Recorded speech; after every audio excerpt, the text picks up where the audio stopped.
Hello, good morning. मी माझी सखी. चला तर मग आजच्या दिवसाची सुरुवात आहे आमची. फार्म हाऊसवरती आलेलो आहोत आम्ही सकाळी 9 वाजता. तर आमचं वर्कआउट हे झाडांना पाणी घालण्यातच होणार आहे.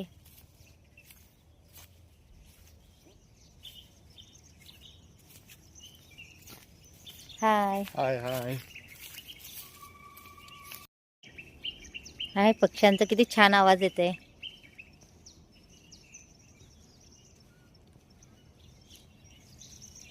चला तर मग आता झाडांना मी पाणी घालते.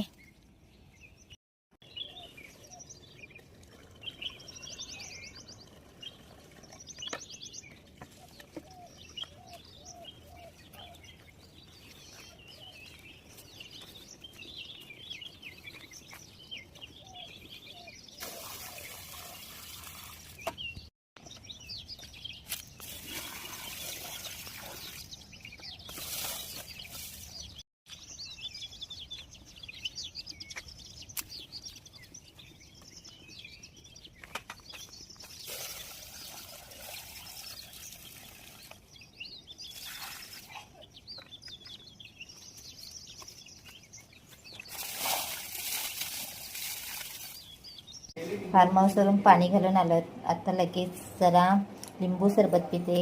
हे मी प्रीमिक्स करूनच ठेवलेलं असतं घरामध्ये. 12 महिने माझ्याकडे असतंच आहे.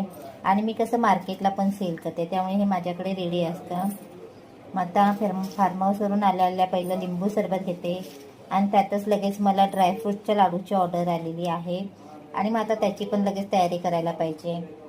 प्रीमिक्स टाकल्यानंतर पाणी ॲड करायचं त्याच्यामध्ये फक्त, आणि बस फक्त चमच्याने ते मिक्स करायचं का आपलं लिंबू सरबत रेडी झालेलं आहे. सरबत वगैरे पिऊन झालं. आता थोडंसं दुपारच्या जेवणाची तयारी करते. आज मी एकच वाटाण्याचा रस्सा करणार आहे, कारण आता खूप थकायला झालेलं आहे.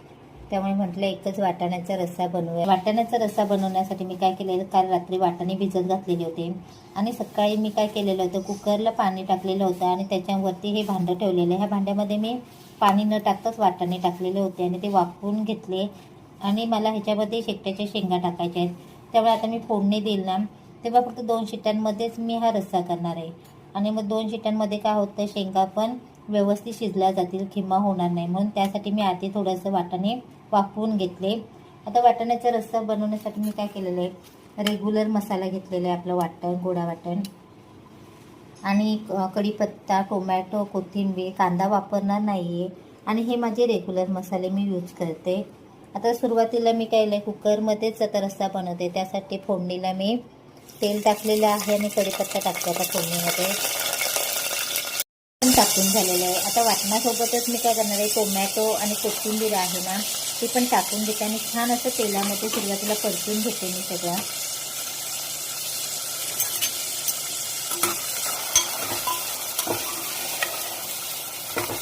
हे तेलामध्ये मी 2-3 मिनिटासाठी परतून घेते. टोमॅटो आणि वाटण छान परतलं केलेलं आहे. आता मी लगेच हे वाफवलेले जे वाटाणे आहेत ते पण ॲड करते. आणि जे शेकट्याच्या शेंगा घेतलेल्या आहेत ना, त्या पण स्वच्छ धुवून मी आता ह्याच्यामध्ये टाकते. आणि जे मसाले घेतलेले आहेत ते पण ॲड करते. आणि पुन्हा हे 2-3 मिनिटासाठी परतून घेणार आहे. 2-3 मिनिटं हे परतून झालेलं आहे. आता ह्याच्यामध्ये मी पाणी टाकते आणि कुकरला 2 शिट्या देते. कुकरच्या 2 शिट्या होत आहेत तोपर्यंत मी ह्या गॅसवरती कढई तापत ठेवलेली आहे. आणि आता ड्रायफ्रूटच्या लाडूची तयारी करते. इथे सगळे ड्रायफ्रूट्स मी तुपामध्ये भाजून घेणार आहे आणि त्याची पूर्ण बारीक अशी पावडर करणार आहे. वाटाणे आणि शेकट्याच्या शेंगांचा रस्सा रेडी झालेला आहे. बरोबर 2 शिट्याच मी कुकरला दिलेल्या आहेत. त्या 2 शिट्यांमध्ये हे शेकट्याच्या शेंगा एकदम परफेक्ट शिजलेल्या आहेत. त्यांचा खिमा झालेला नाही आहे, कारण मी वाटाणे आधीच 2-3 शिट्या देऊन वाफवून घेतलेले होतं कुकरला. रस्सा आपला रेडी झालेला आहे. एकदम लिक्विडच आहे पण टेस्टी झालेला आहे. त्यासोबत इकडे मी जे लाडूची तयारी केलेली होती ती पण पूर्ण झालेली आहे. सगळे ड्रायफ्रूट्स मी भाजून घेतलेले आहेत. विथ मी ही खारीक पावडर पण आता भाजून घेतलेली आहे तुपामध्ये. सर्व करता करता मी 1 कप गरम पाणी करून घेतलेलं आहे आणि आता गरम पाणी पिते. तयारी झाली असली तरी मी लाडू आत्ता वळणार नाही आहे, कारण लाडू मला रात्री द्यायचे आहेत. त्यामुळे मी रात्रीच लाडू फ्रेश करायला घेते. आपले ड्रायफ्रूट्स विथ मेथीचे लाडू तर रेडी झालेले आहेत. आता हे मी पॅकिंग करायला घेते.